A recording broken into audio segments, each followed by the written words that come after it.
Welcome to the debate. Usually when we talk about a diagnosis, we expect engineering-level precision. You break your arm, the x-ray shows that jagged white line, and the doctor just points and says, there it is, broken. Right. It's binary. Exactly, it's binary. But what happens when you step into the world of professional capability and suddenly, that x-ray machine is just broken? Today, we are exploring a seemingly simple but incredibly common scenario. What happens when a client walks into a career advisor's office and says, I just need a better resume? Which happens, basically every day. Every single day. And that everyday request actually exposes a fundamental fault line in how we understand professional truth, employability, and the systems that evaluate human capability. I will be arguing for the strict living professional record, or LPR, doctrine. This states that the resume must be demoted to a mere rendering. It should only be built after verifying the private, underlying source truth of a worker's experience. And I will be arguing that because modern hiring systems exclusively interpret polished surfaces, treating the resume as a secondary output ignores the pragmatic reality.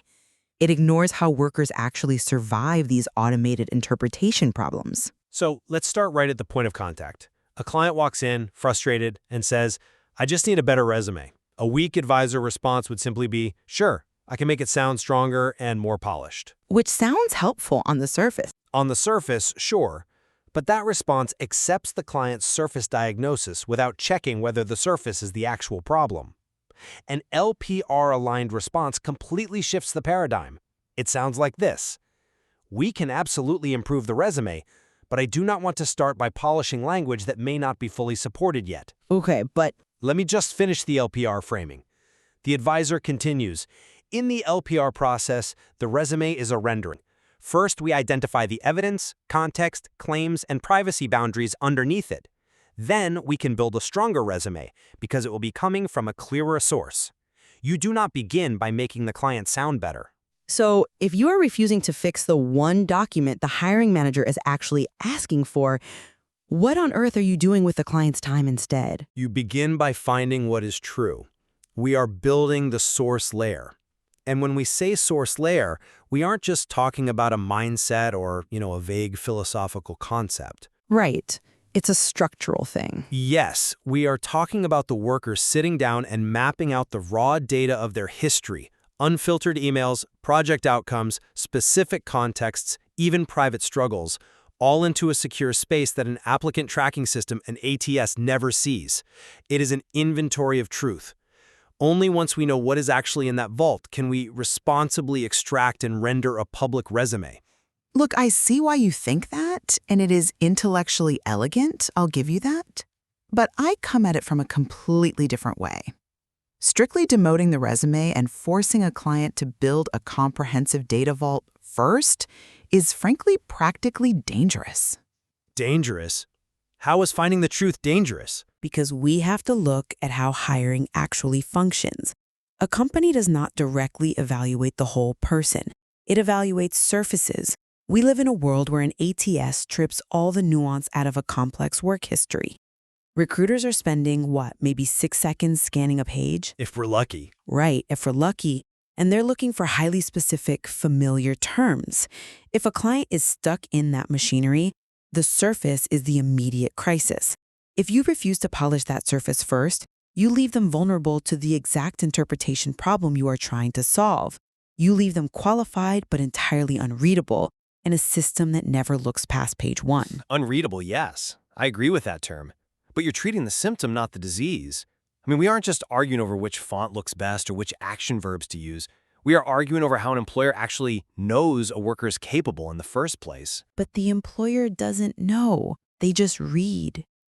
Let's look at why someone becomes unreadable. Take a retiring military logistics officer. They might have 2 decades of complex, high-stakes leadership experience. But civilian employers look at their record and only see supply chain or warehouses. Classic translation issue. Exactly. For that veteran, the problem isn't their formatting. The problem is that their experience lacks civilian context. The interpretation problem is the real problem, and you cannot fix an interpretation problem just by applying a slick coat of surface polish. But the interpretation problem happens entirely at the surface level. The employer is only looking at the surface. Yes, but the solution requires depth. Let me give you an analogy. Polishing a resume without a verified source layer is like a country printing fiat currency without any gold in the vault. The ATS is just looking at the denomination on the bill. It sees the keyword and says, great, this is a $100 candidate. Right, which gets them the interview. But the moment an interviewer tries to cash it in, the moment they sit across from the candidate and ask for behavioral proof of that leadership hyperinflation hits, the candidate can't back up the polished language with grounded reality, and the value of that candidate drops to zero. How can we ethically send clients into the market printing fake currency, offering unsupported generic professionalism just to get past an algorithm? Because if you don't print the currency in the language the market accepts, they don't even get to walk into the bank. Your fiat currency analogy ignores the brutal reality of the exchange counter. I don't think it ignores. Listen, if you're listening to this and you've been out of work for 6 months, this source layer philosophy probably sounds incredibly privileged. You're thinking, I don't have time to build an epistemological fortress. My rent is due. It's not about privilege, it's about preparation. But if a client comes to an advisor and says, I have applied to 80 jobs and nothing is working, that is not a crisis of their internal foundational capability. They know they can do the job. It is a crisis of translation. But translation requires something to translate from. You can't just invent the translation out of thin air. Of course you don't invent it. But fixing the surface is the translation work necessary to even get them in the room. Take a teacher trying to move into corporate learning and development. They might have an incredibly strong internal source layer of classroom management and curriculum design. Right. Highly capable. Highly capable. But if their resume says lesson plans, instead of using the surface language of, stakeholder engagement or adult learning outcomes, they don't get the interview.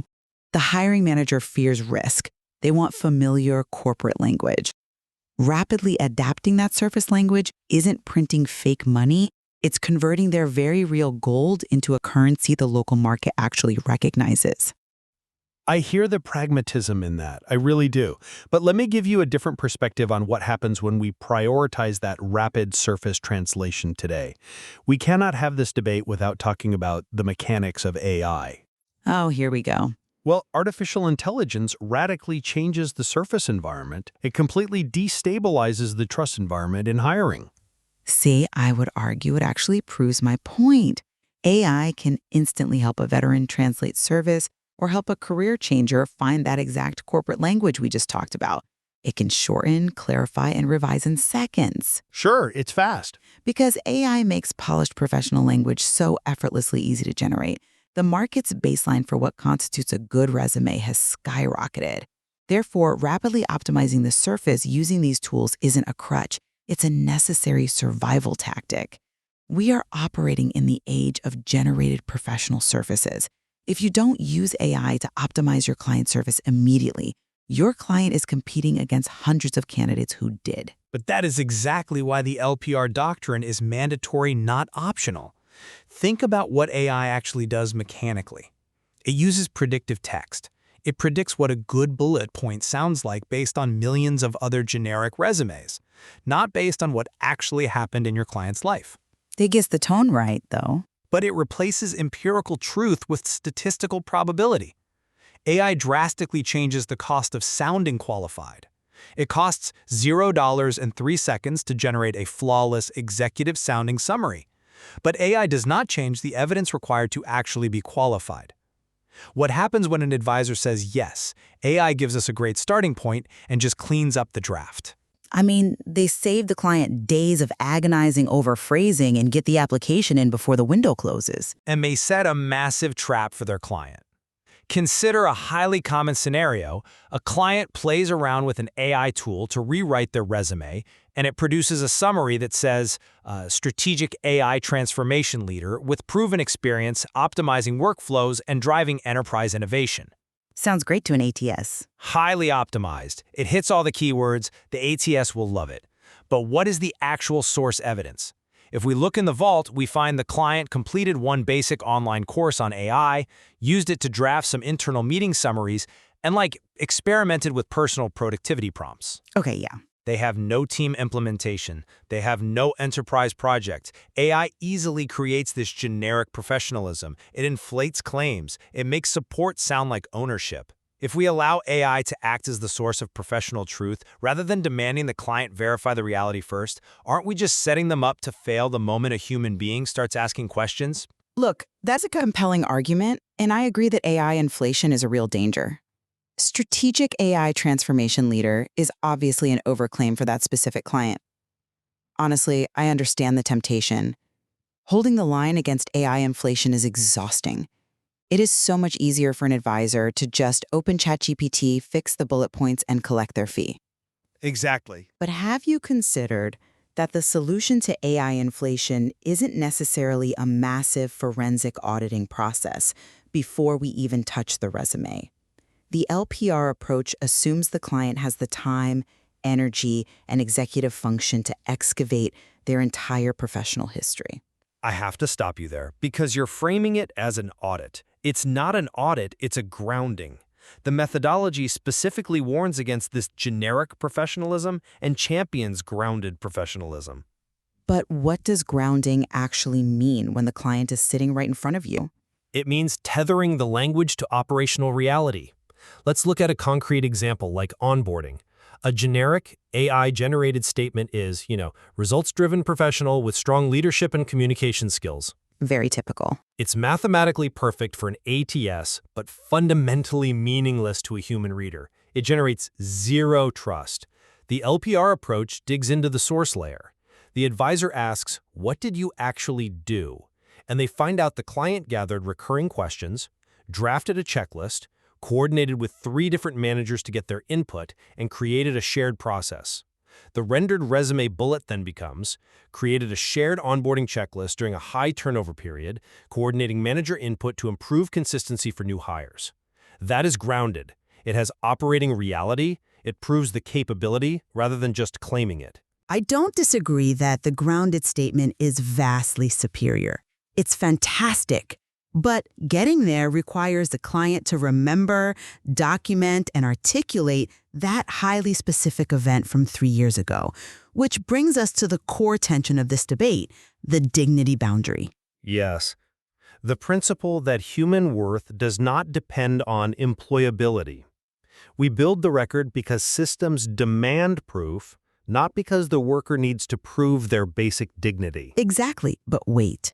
By demanding this rigorous, deep source layer before we even let them apply for a job, aren't we demanding that marginalized workers expose their trauma just to earn a paycheck? No, That fundamentally violates the concept of the dignity boundary.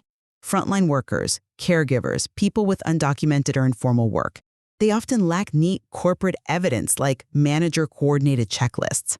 I have to ask, does forcing them to build a comprehensive evidence-backed source layer actually harm their dignity? I'm not convinced by that line of reasoning at all, because the LPR method is explicitly designed to protect them from that exact harm. Hear me out, though. You are placing a massive forensic burden on someone who is just trying to re-enter the workforce. Take a caregiving gap. A client was out of the workforce for 4 years caring for a dying parent. They don't want to expose, the intimate private details of that medical decline to a recruiter. But they also don't want those 4 years to look like empty, unexplained unemployment. Right, which is a terrible position to be in. If you force them to document a private source layer of their caregiving, the medical coordination, the insurance advocacy, the crisis scheduling, just so they have epistemological permission to render a surface claim, you are subjecting their deeply personal family trauma to a corporate evidence standard. Sometimes, helping them quickly use AI to render a clean, public, safe summary of their gap on a resume protects them from a system that is fundamentally hostile to their complex history. I deeply respect the emotional weight of that argument. Truly, I do. But you are entirely mischaracterizing how the source layer functions mechanically. The LPR method does not force the client to document their trauma for an employer's benefit. The source layer is totally private. It is 100% worker-owned. But you still make them do it. It exists to preserve context if the client wants that captured, so they have agency over their own story. For the caregiver, they might map out the intense logistical reality of those 4 years privately just to remind themselves of their own massive capability. But the rendering, the resume might simply state family caregiving responsibilities. The dignity boundary means we tell the client, your dignity is already yours. We build this private record so you can move through these automated systems with more truth, more privacy, and more control. But control in a system that only reads surfaces is often illusion. It is not an illusion if the source is governed by the worker. Think about the alternative you're suggesting. If we don't anchor that caregiving gap in the private source layer, and we just use AI to whip up some smooth surface language to hide it or gloss over it with corporate buzzwords, we are subtly telling the client that their actual lived experience is invalid unless it's wearing a corporate mask. That's not what I'm telling. We are implicitly telling them the surface is the only thing that matters. The LPR advisor does the opposite. They say, the work you did caring for your parent was real. It involved real logistics, real advocacy, real crisis management. Let's name it privately in the source layer so you know it's real. Then we will selectively render a strict boundary for the public resume. The source layer grounds their confidence in their own truth, not in some AI's marketing spin. I agree that grounding a worker's confidence in their own truth is a beautiful, empowering ideal. But we have to look at the power dynamics at play here. The interpretation problem, where highly capable people become completely unreadable, is a failure of the system, not a failure of the worker. The system is lazy. It uses ATS algorithms that strip meaning. It uses recruiters who spend 6 seconds scanning a page. The system does not care about the worker's private, empowering source layer. Which is exactly why the worker must own it. If the system is hostile and lazy, the worker needs a private fortress of evidence to protect themselves from being erased by it. A fortress is great, but you can't eat a fortress. You can't pay rent with epistemological confidence. If the system only speaks surface and the system controls the jobs, the wages, and the healthcare, then the advisor's ethical duty is to help the worker speak surface as fluently and quickly as possible. At the cost of truth? When a client says, I just need a better resume, and the advisor says, hold on, let's build a governed source layer first, that advisor is asking the client to fix a systemic problem on their own dime when the client just needs a paycheck. If AI can instantly translate a frontline worker's complex, undocumented operational history into the exact generic professionalism the ATS wants to see, refusing to use that immediate surface polish is borderline professional malpractice. I would argue the exact opposite. Letting them rely on that generated surface without source control is the real malpractice. Let's look at the overqualified client. A client comes in and says, I keep hearing I might be overqualified. Should I just remove half my experience? A common question. A surface-level advisor, following your pragmatic approach, just chops off 10 years of history to appease the market. They manipulate the surface to hide the truth. An LPR advisor stops and asks, what concern is the reader actually having? Is it a fear about salary expectations, retention? Are they intimidated by your authority? Then, they render the experience from the source layer in a way that addresses the hidden doubt truthfully but proportionately. Demoting the resume doesn't mean ignoring the market. It means refusing to let the market's flawed, biased reading mechanisms dictate the worker's underlying professional reality. Okay, that is a fair distinction. I'll concede that simply topping off 10 years of valid experience without understanding the hiring manager's hidden doubt is a weak, reactive strategy. And honestly, I think we both deeply agree on the dangers of generic professionalism. Oh, definitely. We are heading toward a crisis. When AI makes everyone sound generically strategic, collaborative, and results-oriented, the signal-to-noise ratio in hiring drops to 0. Capable people are going to become even more unreadable because they will be completely lost in a sea of flawless AI-generated mediocrity. Exactly. AI is radically destabilizing the entire trust environment. When polish is free, polish is no longer proof. That is the true point of convergence here.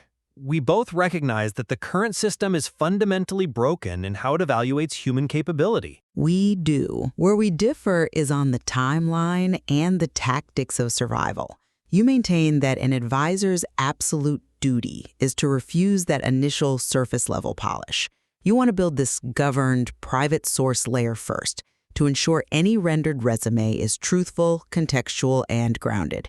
You see the LPR as a necessary anchor of truth in a sea of AI noise. I do. And you maintain that while the source layer is a noble ideal, the brutal reality of interpretation problems, ATS filters, 6-second recruiter scans, deep market biases, means advisors must often prioritize the surface.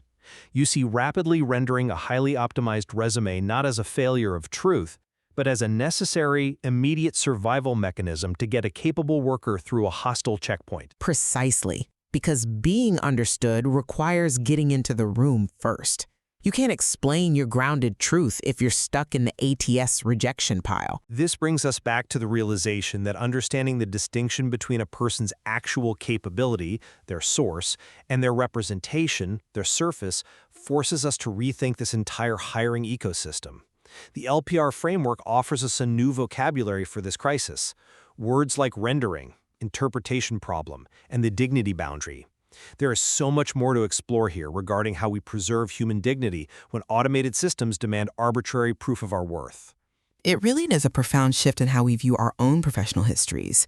We are so conditioned to think our resume is our career, rather than just a highly compressed, flawed translation of it. Which brings us back to our opening thought. We started by comparing career diagnostics to an X-ray, looking for a clean, binary answer, broken or not broken. But as we've seen today, human capability isn't a broken bone. It is complex, highly contextual, and often completely obscured by the very systems designed to evaluate it. The X-ray machine of the modern job market only takes pictures of the surface. And sometimes the surface is the only thing the doctor has time to look at. But sometimes, the most accurate picture isn't a single highly polished snapshot, but the deeper architecture beneath. The question remains, when a system only rewards the surface, how much of your source truth are you willing to sacrifice just to be seen?